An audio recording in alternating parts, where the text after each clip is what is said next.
Let's imagine it's 10 minutes after noon, this coming September 11. In Washington, D.C., it's a crisp summer day. D.C. streets are filling with people going to lunch. Restaurants are filling up. Streets are jammed with traffic. Without warning, 5 nuclear detonations occur almost simultaneously around the country. D.C., Lower Manhattan, Miami, Los Angeles, Denver. I'm not the only pessimist around. Many folks have given this a lot of thought. Links to their work are listed on the documents page of our website at norad.com. That's KNORAD.com. The device in Washington, D.C. is carried in an SUV to the intersection of 3rd and Pennsylvania Northwest and detonated there. A third of a mile away, the Capitol building is instantly reduced to rubble.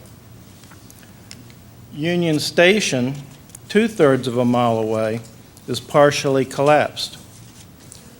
Within this area, cars and chunks of buildings are strewn everywhere, and multiple fires are burning. Smoke and dust have reduced visibility to a few hundred feet. A mile and a quarter away, the White House is still mostly standing, but has major structural damage and fires are burning there. At Howard University Hospital, 2 miles to the north, all south-facing windows are shattered. Some roof sections are collapsed, and some rooms on the south-facing side have their outside walls blown in. At MedStar Washington Hospital Center, almost a mile further north, most of the south-facing windows are blown in 10 seconds after the flash. Fortunately, only 3 of the south-facing classrooms at Tubman Elementary School, 2.5 miles north of the detonation, are occupied during the lunch period. The few students in those rooms are mesmerized by the insanely bright light flooding the room. Unfortunately, none of those students, or even the teachers, instinctively duck in cover. 12 seconds later, as the light begins to fade, all 15 south-facing windows are blown in, and the people are sprayed with triangular glass bullets when the shock wave hits. You say, wait a minute, I thought we had a ring of super sensors around America to catch such things.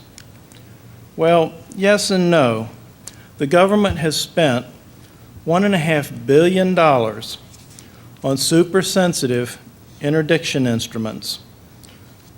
But even with the best of them, a nuclear weapon must come within a few yards and stay there for a few seconds to be detected. The chances of successful interdiction are probably low. Besides, if you're a terrorist and you see the law closing in, you push the button. Or better yet, someone with a cell phone pushes it for you in case you get cold feet. So after 1 minute, we have over 300,000 injuries, of which 100,000 are either dead or dying. From our government's own documents, there will be no federal on-the-ground response for at least 24 hours, or as many as 72 hours. And you were beginning to think I was an optimist. Now, radiation begins to enter the picture, not like Fukushima or even Chernobyl, where the possibility of death by radiation was limited primarily to the power plant grounds. No, we're talking about deadly radiation over 1,000 square miles. Is this the end of the United States?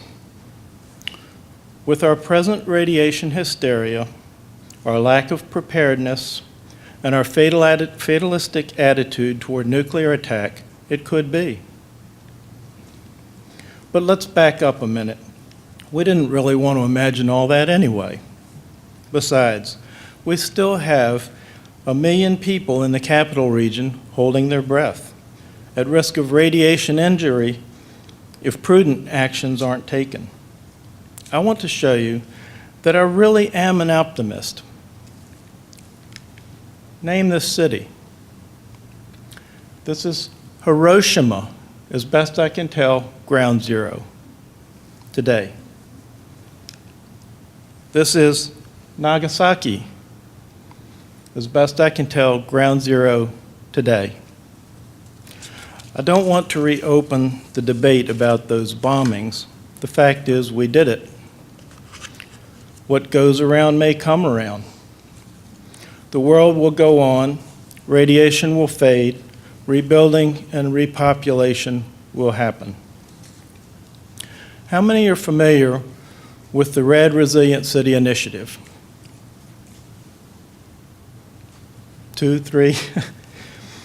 In 2011, the Center for Biosecurity at the University of Pittsburgh Medical Center sponsored the Red Resilient City Initiative. They had a conference in Baltimore. The 35-member Nuclear Resilience Expert Advisory Group drafted a 7-task action plan to save hundreds of thousands of lives during a nuclear attack. We'll look at these tasks in detail, but first let's talk about what our governments are doing to prepare for such a catastrophe. For 3.5 years after 9/11, no public figure could use the word nuclear. This was amazing to us, manufacturing radiation detection equipment. Eventually, they began speaking of weapons of mass destruction, but the N-word was definitely not PC. The acceptable threat was the dirty bomb, something like the Boston Marathon bombing or even the Murrow Federal City bombing with some radioactive material thrown in.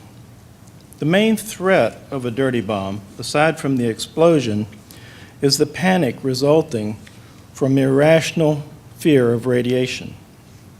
In 2006, behind closed doors, the federal government began discussing response to an improvised nuclear device attack behind closed doors.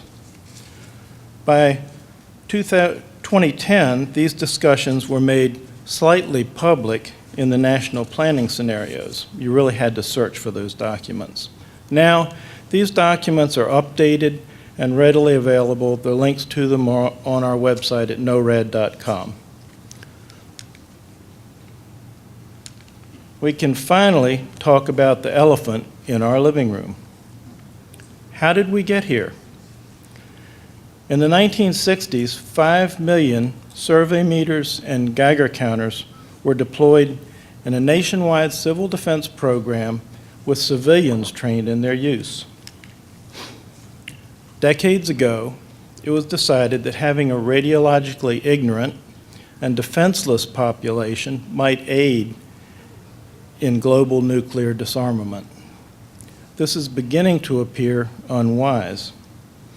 We eliminated civil defense training, sent the instruments to landfills, took down all of the fallout shelter signs, and ridiculed anyone suggesting that a nuclear attack could be survivable. The public was constantly fed disinformation and nonsense through media and movies like On the Beach, suggesting that only the cockroaches would survive. The best place to be would be ground zero, and that the living would envy the dead.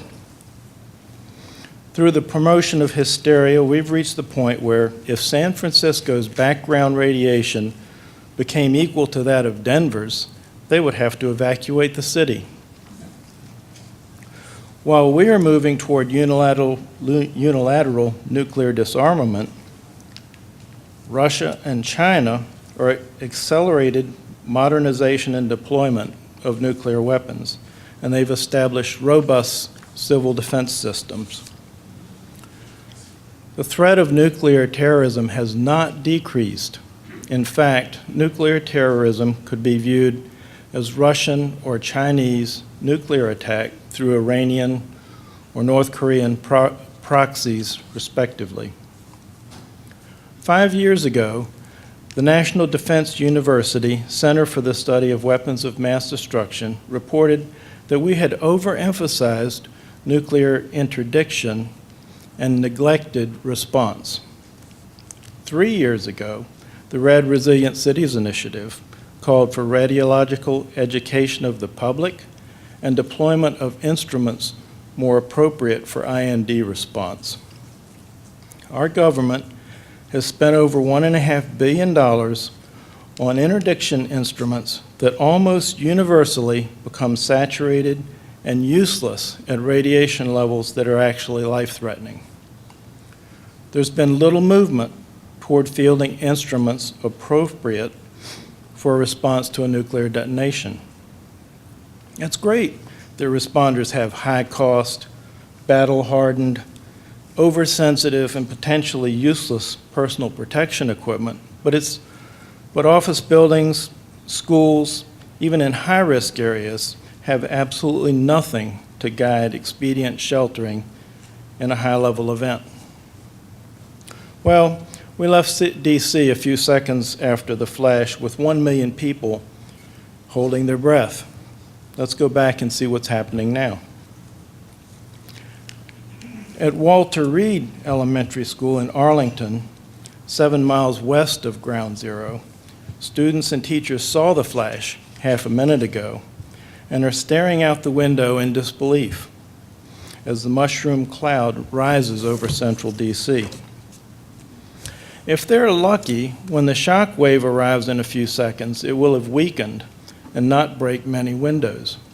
On the other hand, if instead of a 10-kiloton IND, the detonation was a stolen 200-kiloton military weapon, they too will experience the flying glass bullets. Why leave this to luck? We must again promote duck and cover. Whew. It was just a 10-kiloton IND. Where do we go from here? Over a 1-mile diameter area, there are few above-ground survivors. A huge cloud of smoke and dust raised by the shock wave is drifting with a surface wind over several square miles. Except for close into the crater, this cloud is not intensely radioactive. Most of the hundreds of tons of highly radioactive material are being sucked high into the atmosphere by the rising mushroom cloud and will begin raining down as deadly fallout within 10 or 15 minutes. This brief window before the fallout arrives is an opportunity for informed survivors to find expedient shelter. If they spend the next 24 to 48 hours even in makeshift shelters, their likelihood of healthy survival is high. The key is simple knowledge. I'm sure the next presenter will elaborate on that. Back at Walter Reed Elementary School, more than the windows are rattled, the unthinkable has happened, and the staff has to think about it. And because it was unthinkable, they haven't given it a moment's thought before now. Nobody was hurt here. The lights flicked off for a moment, but they're back on now. The shock wave was like one of those long-forgotten sonic booms. A few windows are broken, but no flying glass. Roger Cox, the principal, can hear someone sobbing, but otherwise it's just stunned silence. He's thinking, what about the students, the parents? What about radiation, fallout? What do we do? Do we call someone? Who? How could we be so unprepared? We knew we lived near the bullseye.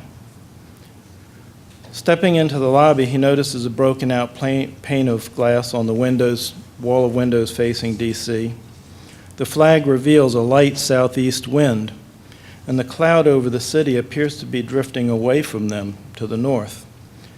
It no longer looks like a mushroom cloud, but a long sweeping curve turned by the northeast winds aloft. In fact, it now seems to be looming directly overhead. There seems to be a thin gray haze in the air and a fine layer of dust forming on surfaces outside.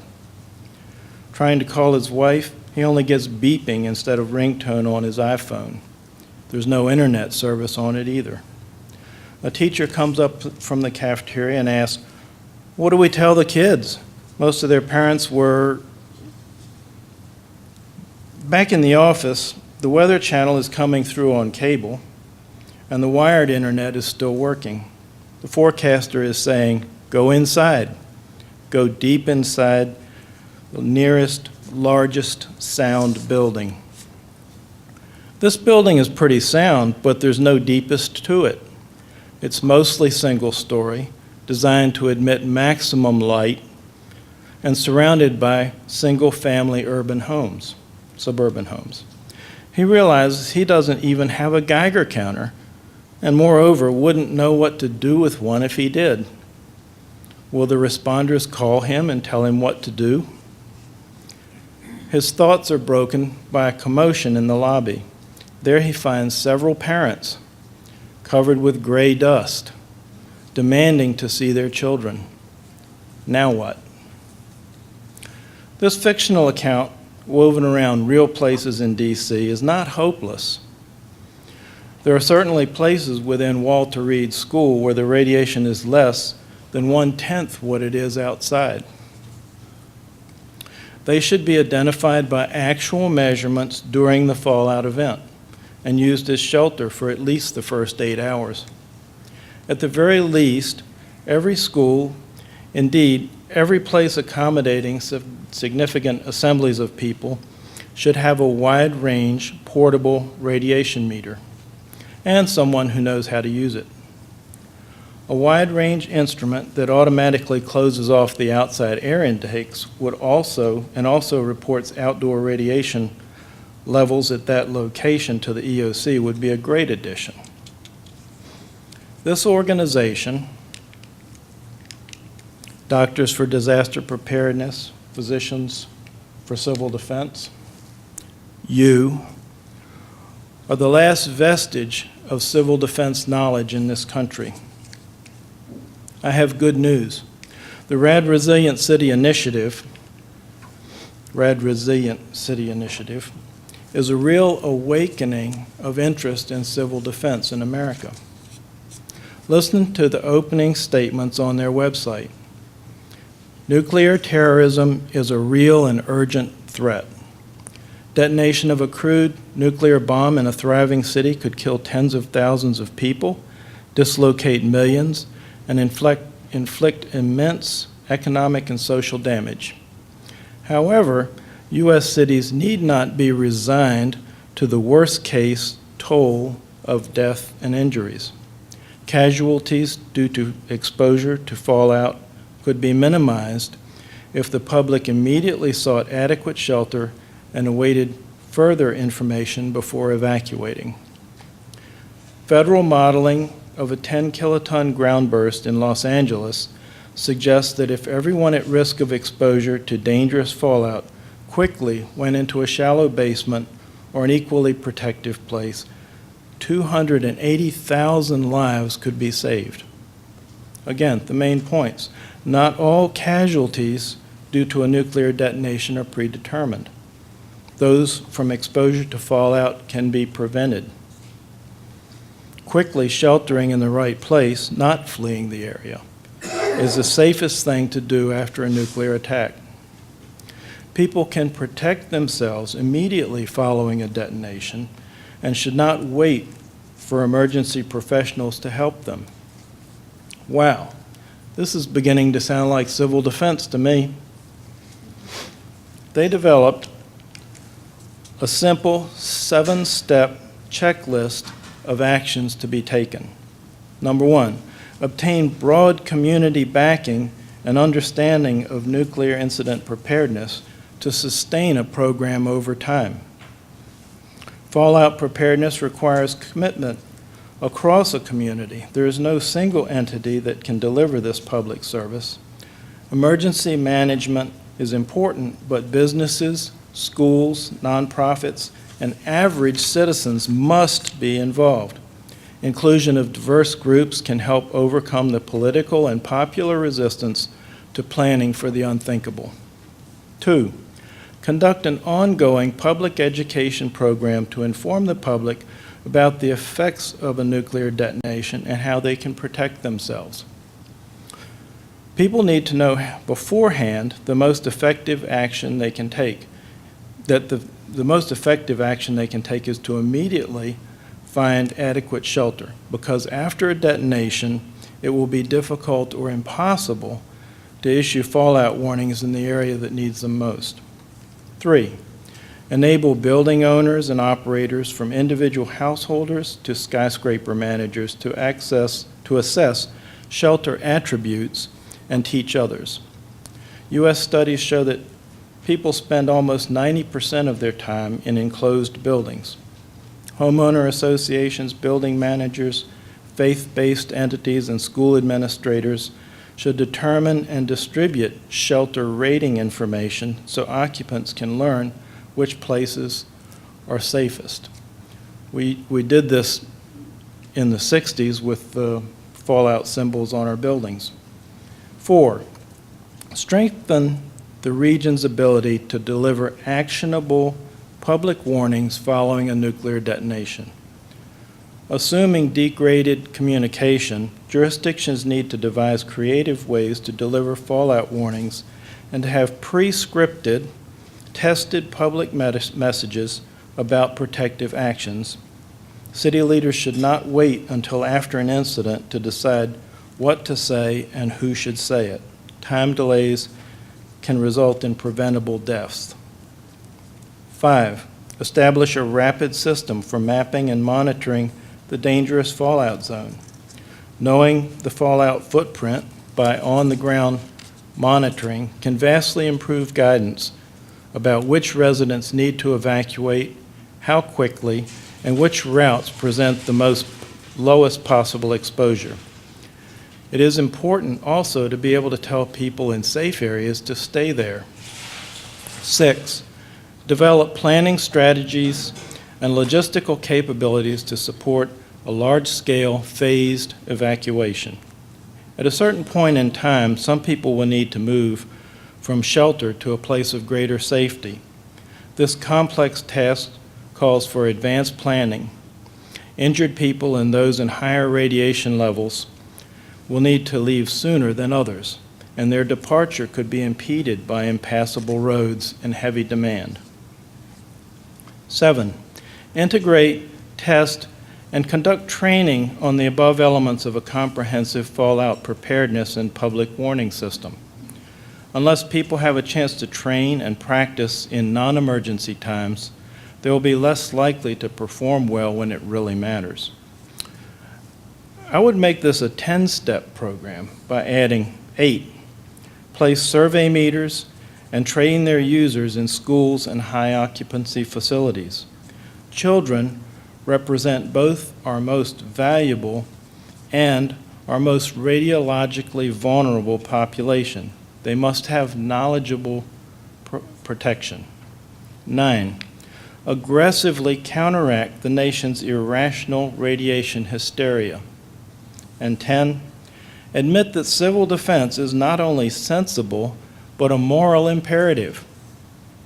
Isn't that encouraging? I told you I was an optimist. So what has been done in the 3 years since this conference? Almost nothing. Ventura, California made a YouTube spot that so far has seen 900 internet views in the last year. The people involved apparently caught a lot of flack, and they don't even want to talk about it anymore.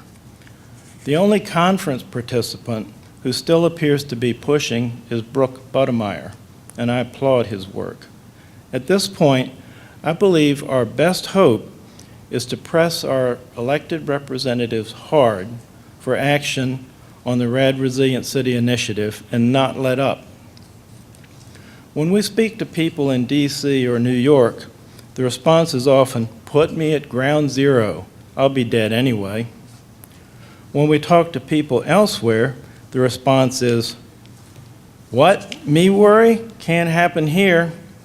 Even the majority of responders feel this way. Read the scenario the National Academy of Sciences has worked on. The fictitious Roberts County, 30 days after an IND detonation 50 miles away. The link is on our website. It's really fascinating reading. Hordes of people arriving in contaminated cars and ambulances, wearing contaminated clothes, themselves contaminated, overwhelming emergency rooms and shelters hundreds, even thousands of miles away. Another cohort shows up simply worried sick. All of the tidy plans for dirty bomb response, which is the only plans we really have, go out the window. Everybody with medical experience, even retired folks, will be pressed into service. And this is for a single detonation. We probably won't have any without having many. What about the medical facilities themselves? As the fallout descends, it is being sucked into HVAC air intakes and distributed throughout the building's ductwork. Not only are the people inside at risk, but the building itself could be rendered permanently uninhabitable by today's standards. The person responsible for shutting off outside air intakes, if the task was ever even assigned, may be distracted or even gone. A building the size of a hospital offers excellent shelter spaces, but not if the fallout is sucked in or carried in through the many entrances. Few, if any, instruments are available for screening at facility entrances. Many hospitals have extremely sensitive portal detectors at the main entrance, but they've been turned off due to false alarms. They would likely be useless in such an environment. Let's talk about preparedness. Dirty bomb? We're as prepared as we can be. The moon suits and gloves are lined up, the robots are ready, there's plenty of hazmat training. Nuclear detonation? Not even close. Ask any responder about preparedness for an IND detonation, and they will tell you the feds are in charge. We'll wait till the feds show up. The feds will not show up. DHS has stated repeatedly and forcefully that they will not arrive on the scene in less than 24 hours or possibly 72, and that the initial response and situation evaluation are local and state responsibilities. The federal government, IMAC Center, is prepared at a moment's notice to model the fallout plume, but for accurate results, they depend on fallout measurements at the scene. A nuclear weapon, like a firestorm, generates its own not wholly predictable weather system. Now, about fallout measurements. Most responders carry instruments that max out at 10 MR per hour or 100 MR per hour. This is a level at the edge of the so-called hot zone, a level that is far below immediately life-threatening. Responders carrying such instruments into real danger will have no clue about how intense the radiation really is. This is because they've been issued interdiction instruments instead of response instruments. In the civil defense era, response was based on 3 instruments that were widely deployed, even among civilian volunteers trained in their use. We had the survey meter, the Geiger counter, and the dosimeter. The survey meter measured real acute danger. At our present hot zone boundary, its needle would barely budge, but it still provided guidance in the intense fields that could kill in minutes, and it was perfect for evaluating shelter and determining when it could be left. The Geiger counter was much more sensitive, but it was useful for decontamination and food evaluation. It saturated and became inoperative above about 100 MR per hour, where radiation really begins to become acutely dangerous. Then we had the pen-sized quartz fiber dosimeter. They kept a record of the individual or group total exposure. Most of today's responders don't have any radiological instruments at all.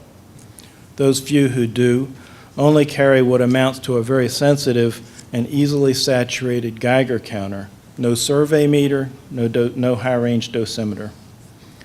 So how do the authorities mentioned in the Rad Resilient Cities plan to get the most critical, plan to get information they needed to map the fallout footprint? Remember, actions taken in the first hour after a detonation are the most critical for radiation protection. EPA has a system called RadNet, 3 super-sensitive air quality stations per state that will be saturated and useless when exposed to high-level radiation. There are monitors on and near the grounds of nuclear power plants, but these are not placed near urban target areas. The plan at this point is to have responders, mostly carrying inappropriate instruments, go out into the radiation field, take a measurement, and type it into an app on their iPhone that conveys the information to the FEMA RAD responder database. Excuse me. What's wrong with this picture? This is fine for hazmat activities, but it's utterly inadequate for a nuclear detonation response. Not only that, but the primary imperative of the RAD responder database appears to be secrecy. Only those with the right credentials, established long beforehand, get to see the data. And RAD responder is our only national radiation database. All of our eggs are in this one basket.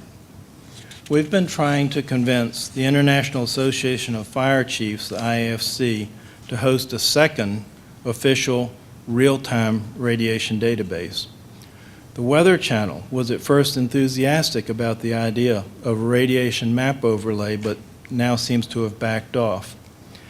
It's not that real-time radiation data reporting and mapping are all that difficult to do. We've had it up and running on our own website for a year at ViewpointSonics or NORAD.com. The real problem is authentication and access. Official entities are loath to release radiation information. The EPA RadNet data, though presumably public, is not real-time, cannot deal with high-level radiation, and has had some convenient outages. This is really unfortunate because it plays right into the hands of those driving radiation hysteria and promoting distrust of government.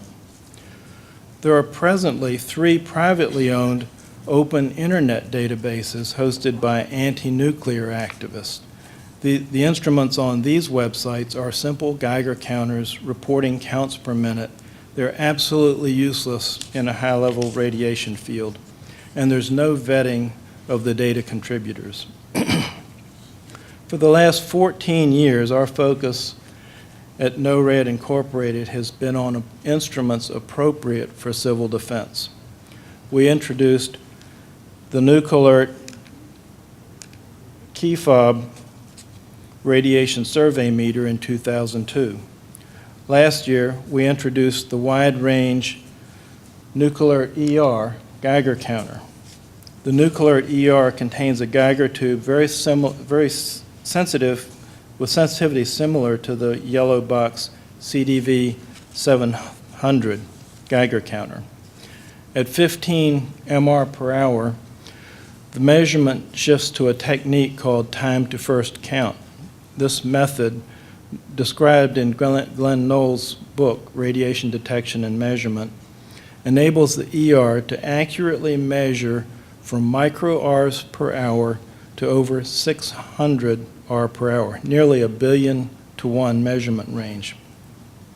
Each ER is calibrated in a traceable 600 R per hour cesium-137 gamma field by Shane Connor at our partner company, KI4U Labs. The ER can report data in real time over the internet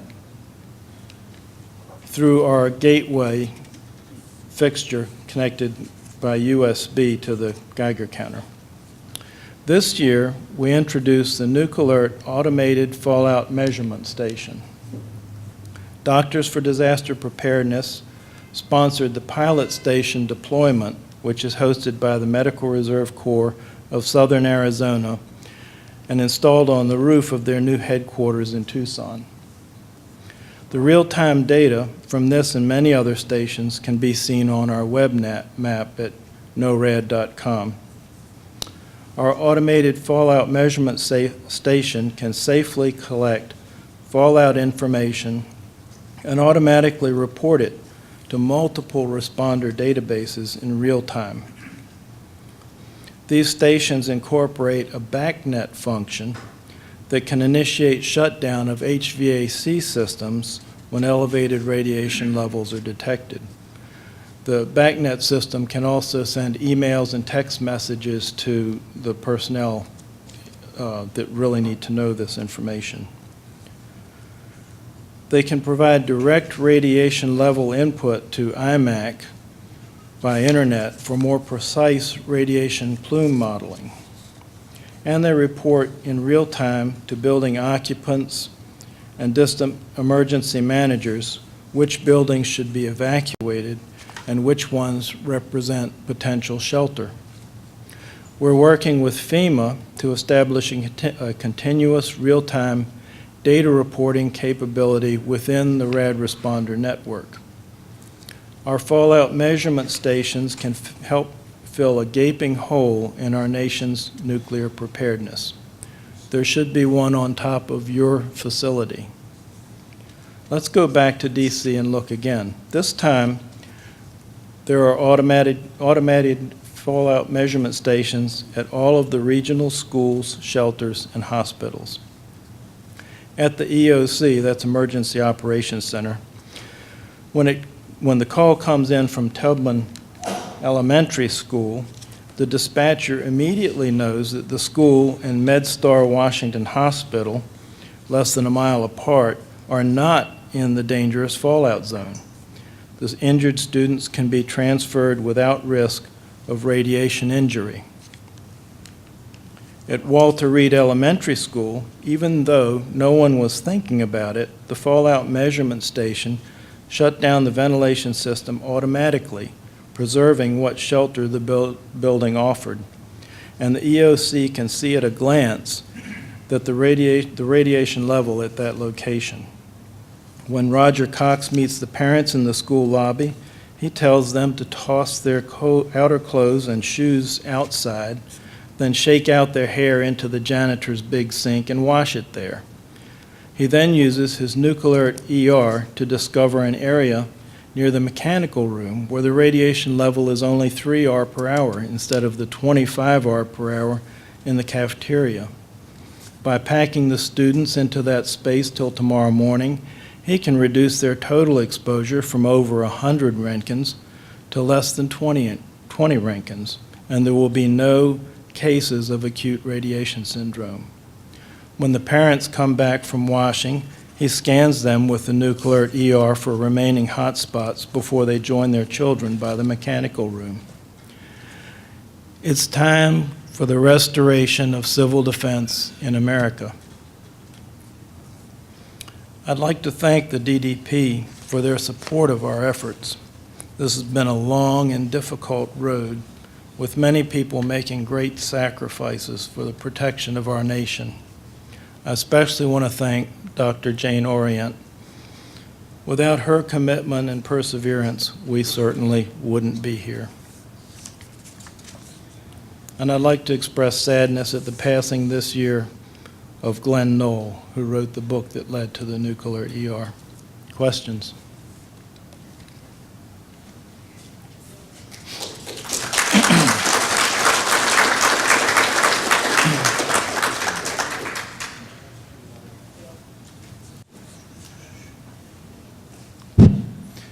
Just a quick question.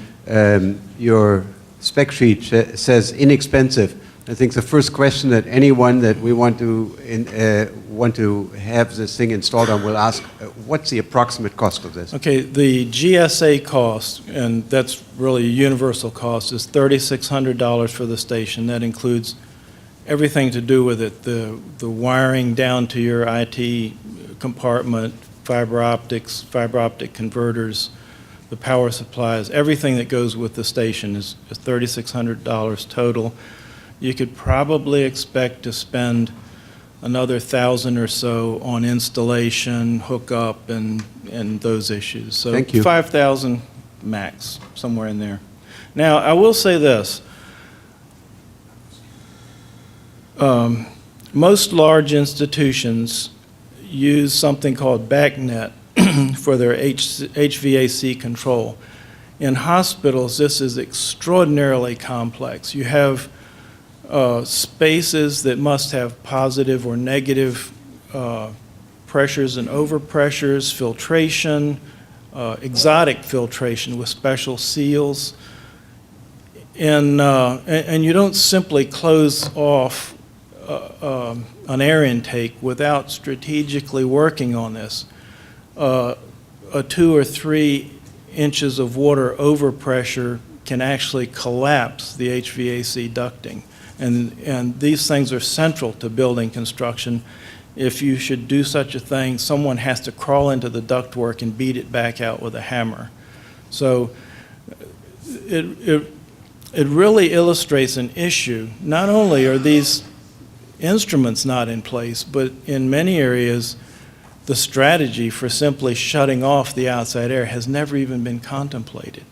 So purchasing this equipment will force someone in your institution to go through this mental exercise and at very least figure out where the switch is or make one.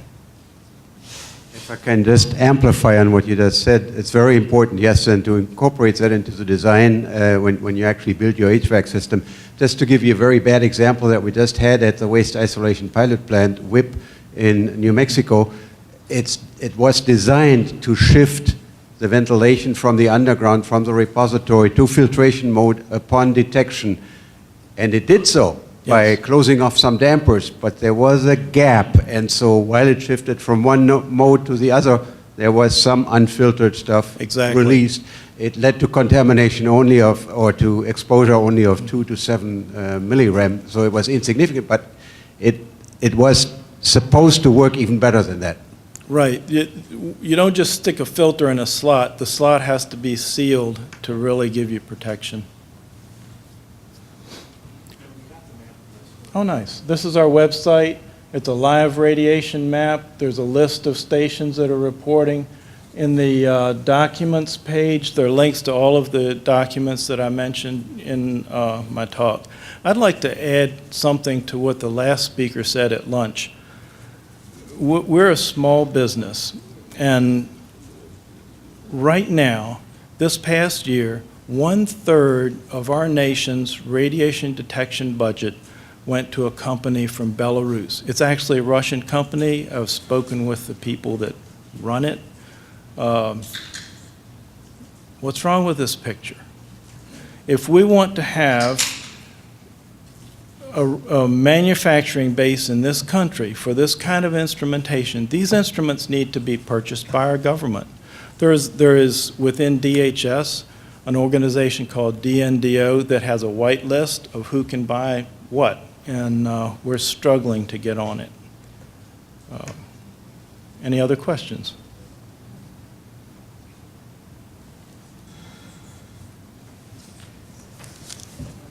Thank you.